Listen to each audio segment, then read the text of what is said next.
So I really believe that this assembly is really important for the Caribbean, and the reason why, we're very small islands. We all just came from a pandemic. Now, the debt to GDP ratio of many of these islands right now is sky high. Now, that poses a problem. How do we finance the necessary infrastructure that we all need, especially after coming out of a pandemic when all these economies are very weak?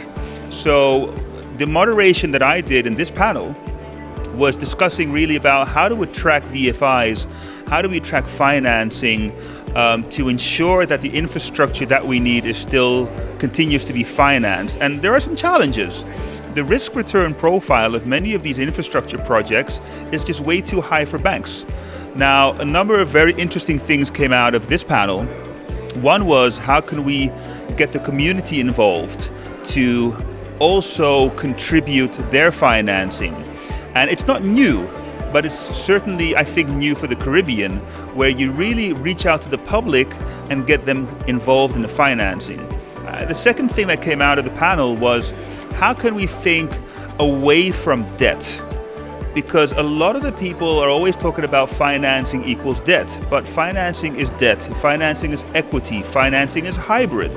So how can we also, as a third option, how can we also think about not looking only at the cash flow of the investment itself, but how can we think broader?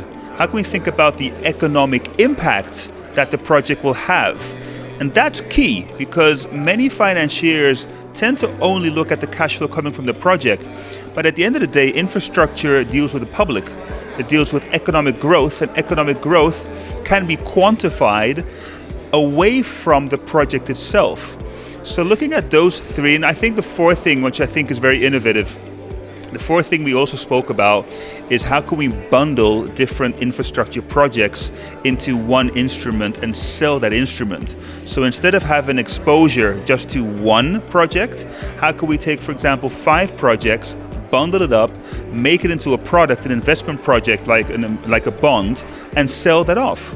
So those are the 3 or 4 takeaways that I think were very rich coming out of this session, and I look forward to the next couple of days to continue the conversation.